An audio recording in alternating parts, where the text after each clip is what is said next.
தாய் தமிழ் சொந்தங்களாகிய அத்துணை பேரையும் வணங்கி மகிழ்கின்றேன். இன்றைக்கு கண்ணன் அவர்களுக்கு புகழ் வணக்கம் செலுத்தியது அவரை நினைவு கூறத்தக்க செயலாக நிகழ்ந்ததோடு மட்டுமல்லாமல்,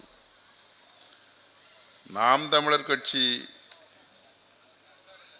இந்த தமிழகத்தில் கண்ணனை போன்ற எத்தனையோ பேரை உருவாக்கி இருக்கின்றது.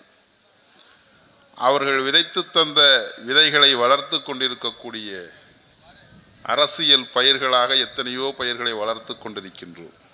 அவருடைய தந்தையார்ட்ட கேட்டேன், பையனுக்கு என்ன பேருன்னு. இந்த தமிழ் தேசிய பேரினம் அவருடைய பிள்ளை வாழுகின்ற காலத்தில் ஒரு மிகப்பெரிய வெற்றியை பெறும். அந்த வெற்றியை தன்னுடைய குழந்தைக்கு பெயராக வெற்றி என்று வைத்திருக்கின்றார். நம்முடைய திரைப்பட நடிகரும் இயக்குனருமான அன்பு சகோதரர் திருமுருகன் அவர்கள் இந்த தமிழ் தேசிய பேரினத்தினுடைய வழிகாட்டியாக திகழக்கூடிய செந்தமிழன் சீமான் அவர்களால் தேர்வு செய்ய பெற்று ஒரத்தநாடு அரசியல் களத்திலே அவரை களமாட வைத்திருக்கின்றார்கள். அவருடைய ரொம்ப பாரம்பரியமான குடும்பம் உங்களுக்கு தெரியும். பெரிய தியாகி, அவங்க தாத்தாலாம் தியாகி. இவரே ஒரு தமிழ் பற்று உள்ளவர், மொழி மீது பற்று உள்ளவர்.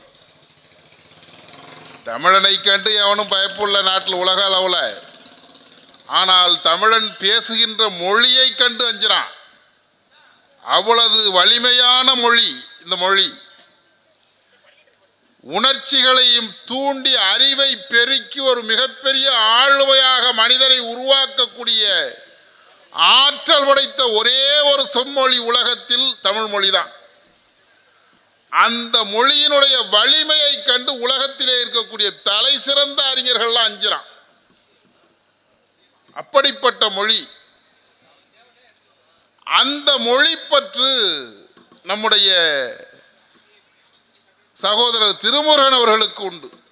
அந்த மொழியை பேசுகின்ற மக்களாகிய தமிழர் என்று சொல்லக்கூடிய இனப்பற்று, இந்த நிலத்தின் மீது ஒரு தீராத காதல், இதற்காக எடுக்கப்படுகின்ற போராட்டங்கள், ஆர்ப்பாட்டங்கள், கண்டன முழக்கங்கள் அத்தனையும் பங்கு பெறக்கூடிய தன்னுடைய வாழ்நாளை அதில் அத்துணையிலும் கரைத்து கொண்டிருக்கின்றார்கள்.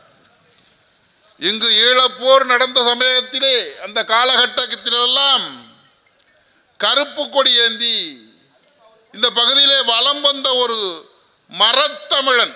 அந்த மனம் யாருக்கும் இல்லை. கருணாநிதிக்கு கிடையாது, அவர் பையனுக்கு கிடையாது. விஜயகாந்த் இருந்தார், அவர்கிட்ட பண்ருட்டி ராமச்சந்திரன். ஒரு வார்த்தை இந்த தமிழ் கூறும் நல்லுலகிலே ஆட்சி அதிகாரத்தில் இருந்தவர்கள் ஒரு இனம் அழித்து ஒழிக்கப்பட்ட பொழுது, இரத்த சகதையில் கண்டு பிள்ளைகள் புரண்ட பொழுது கேட்பதற்கு நாதியற்றவர்களாக நின்றபோது யாரும் கேட்கவில்லை. இந்த நாட்டிலே அரசியல் அதிகாரத்தை ஆண்டவர்கள் கேட்கவில்லை. ஏன் நம்மில் பலர் இதை வேதனைகளை கண்டு வெம்பி திண்ணையிலே உட்கார்ந்து அழுதோமே தவிர வருத்தப்பட்டோமே தவிர ஒரு போராட்டமோ ஆர்ப்பாட்டமோ என்று நம்மில் பலர் வெளிவரவில்லை. அப்படி யாரும் வெளிவராத காலத்திலே வெளிவந்த ஒரு மரத்தமிழன் திருமுருகன். அதை உணரணும். 2019 அப்புறம், அதுக்கு 2009 அப்புறம் 2010 நாம் தமிழ் கட்சி ஆரம்பித்த பிறகு அதுக்கப்புறம் வந்த போராட்ட களத்திலே பங்கு பெற்றவர்கள் அதிகம். அது அவர் சீமான் அவர்களுடைய பெரிய அற்புதம். அது தமிழ் உணர்வாளர்களை ஒன்று திரட்டிய அற்புதம்.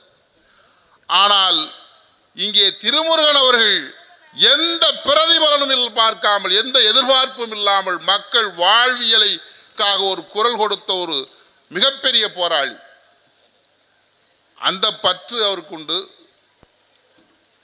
அவர் இந்த நிலம், இந்த மொழி, இந்த மக்கள், எதிர்கால தலைமுறை பிள்ளைகள் வாழ வேண்டும் என்று சிந்திக்கின்றார்கள். உங்களுடைய பிள்ளைகளும் உங்களுடைய பேர பிள்ளைகளும் இந்த மண்ணிலே நம்முடைய மொழியை பேசி வாழ வேண்டும் என்று நினைக்கின்றார்கள். இந்த சிந்தாமணி மாரியம்மன் ஆலய குடமுழுக்கு ஒரு 20 ஆண்டுக்கு முன்னாடி நடந்துச்சு. அது நான் வந்திருந்தப்ப பேசுறதுக்கு நிறைய ஓதுவார்கள். தமிழ் மறை 12 திருமுறை ஓதுகின்றவர்கள் நிறைய பேர் எல்லாம் இடுப்புல துண்டை கட்டிட்டு உத்திராட்ச மாலையை போட்டுக்கிட்டு பாடுனா அந்த பாடல் ஒவ்வொரு பாடல் ஒரு பதிகத்தை பாடினால் 10 பாடல்களையும் பாடினார்கள். அவ்வளவு முதியவர்கள் இருந்தார்கள். அத்துணை பேரும் 12 திருமுறைகளையும் கற்றவர்கள்.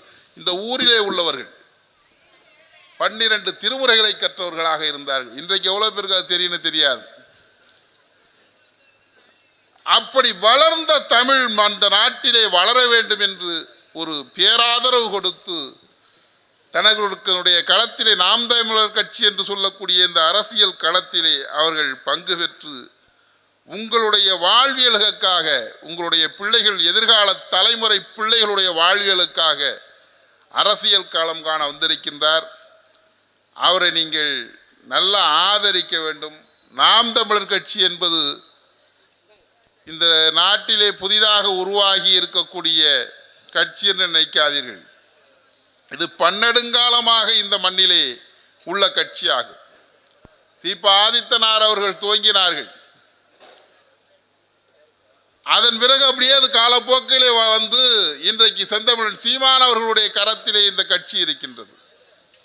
அதிலே பொறித்திருக்கக்கூடிய புலிக்கொடி, அந்த புலி என்று சொல்லக்கூடிய படம், இது ஏதோ இன்று நேற்று இந்த புலிக்கொடியினுடைய வடிவம் அமைக்கப்பட்டது அல்ல. ஒரு 1000 ஆண்டு அல்ல, 2000 ஆண்டு அல்ல, ஒரு 5000 ஆண்டு அல்ல, 10,000 ஆண்டு அல்ல, எத்தனை ஆயிரம் ஆண்டுகளுக்கு முன்னால் புலியை சோழன் கொடியில் பொறித்தான் என்று எவனுக்கும் தெரியாது. இந்த நிலத்திலே ஏர்கலப்பையை தூக்கி மண்ணிலே விவசாயம் செய்ய வேண்டும் என்று முதலாக உழுத மனிதன் அவன் கரத்திலே தன்னுடைய பாதுகாப்பிற்காக குழுவாக கூடி நின்று பிடித்த கொடி புலிக்கொடியாகும். அந்த தொன்மை காலத்திலே ஏற்றப்பட்ட புலிக்கொடியை நம்முடைய மரத்தமிழர்கள் தூக்கி பிடித்த அந்த புலிக்கொடியை இன்றைக்கு இந்த மண்ணிலே பறக்க செய்து அதன் மூலமாக ஒரு அரசியல் நடத்துகின்றோம் என்றால் அந்த அரசியல் களத்தை நீங்கள் ஆதரிக்க வேண்டும். நிறையா பேசணும்னு ஆசை, அவர்களை போற்றி கொஞ்சம் உடல் அதற்கு ஒத்துழைக்கவில்லை. இன்னொரு கூட்டத்தில் வந்து சந்திப்போம் என்று கூறி உங்கள் அத்துணை பேரையும் பாராட்டி ஊர் மக்களை எல்லாம் நீங்கள் நாம் தமிழர் கட்சி ஆதரிங்க. இந்த பழையபடி அந்த வைத்திலிங்கம் ராமச்சந்திரன் புல்லட் ராமச்சந்திரனுக்கும் இன்னோவா காரில் போகிற வைத்திலிங்கத்தையும் ஆதரிக்கணும்னு நினைக்காதீங்க. புதியவர்களை உருவாக்குங்கள், இளைய தலைமுறைகளை உருவாக்குங்கள். ஒரு மரம் இருக்கும், 50 வருஷமாக அங்கேயே இருக்கும். அது என்ன பண்ணியிருக்கோம், அதிகப்படியே பஸ் ஸ்டாப்பு கட்டியிருக்கோம், சுடுகாடு கட்டி கொடுத்துருக்கோம். வேறு ஏதாவது செஞ்சுருக்கான்னு நினச்சி பாருங்கள். இந்த திமுக அண்ணா திமுகவில் நானும் பார்க்குறேன். இந்த ஆற்றுக்கரை ஓரமாக சுடுகாடு பூரா நல்லா சுண்ணாம்பு படித்து புதுசாக கட்டி வச்சுருக்கான். 12 மணிக்கு மேலே டாஸ்மார்க் திறந்து வச்சிடுறான், அங்கே போய் குடிச்சிட்றான். 6 மாதம் கழித்து சுடுகாட்டில் ஒட்ட வச்சு கொளுத்திடுறான். அது வழக்கமாக செஞ்சுக்கிட்டு இருக்கான். இது ஏற்பாடு நடந்துக்கிட்டு இருக்கு. பஸ் ஸ்டாப்பு கட்டி வச்சுருக்கான், பேருந்து நிறுத்தம், சட்டமன்ற உறுப்பினர் நிதி, பாராளுமன்ற உறுப்பினர் நிதியிலேருந்து கட்டுறான். வேறு ஏதாவது ஒன்று செஞ்சிருக்கிறார்களா? உங்கள் கிராமத்திலே இருக்கக்கூடிய பள்ளிக்கூடத்தை மறுசீரமைப்பு செய்து அந்த பள்ளிக்கூடத்திற்கு உரிய ஆசிரியர்களை அமர்த்தி அந்த பள்ளிக்கூடத்திலே நம்முடைய கிராமத்து பிள்ளைகளை படிப்பதற்கான ஒரு ஊக்கத்தை செய்திருக்கின்றார்களா? அதற்காக பொருளாதாரத்தை செலவு செய்திருக்கின்றார்களா? சட்டமன்ற பாராளுமன்ற உறுப்பினருடைய நிதியை யோசித்து பாருங்கள். என்ன ஐயா ஓட்டு போட்டீங்க, ராமச்சந்திரனுக்கு ஏன் ஓட்டு போட்டிங்கன்னா எங்கள் வீட்டு துக்கத்துக்கு வந்தாருங்கன்னுறீங்க. அவர் அதிகமாக செஞ்ச தியாகமே துக்கத்துக்கு போனது தான். கல்யாணம் இவர் வைத்திலிங்கம் கொஞ்சம் லேட்டாக 2ஆம் நாள் போய் விசாரிப்பார் போல இருக்கு. அவர் 8க்கு போகிறவர். அவர் இந்த 8க்கு போகிறவன் இளவுக்கு போகிறவனுக்கு ஓட்டு போகிறதை நிறுத்திட்டு வாழ்வியலுக்கு போராடக்கூடிய நாம் தமிழர் கட்சி மக்களுக்கு வாக்களித்து வெற்றி பெறச் செய்யுங்கள் என்று உங்களை இந்த நேரத்திலே வேண்டி விரும்பி கேட்டு விடைபெறுகிறேன். நன்றி, வணக்கம். நாம் தமிழர்.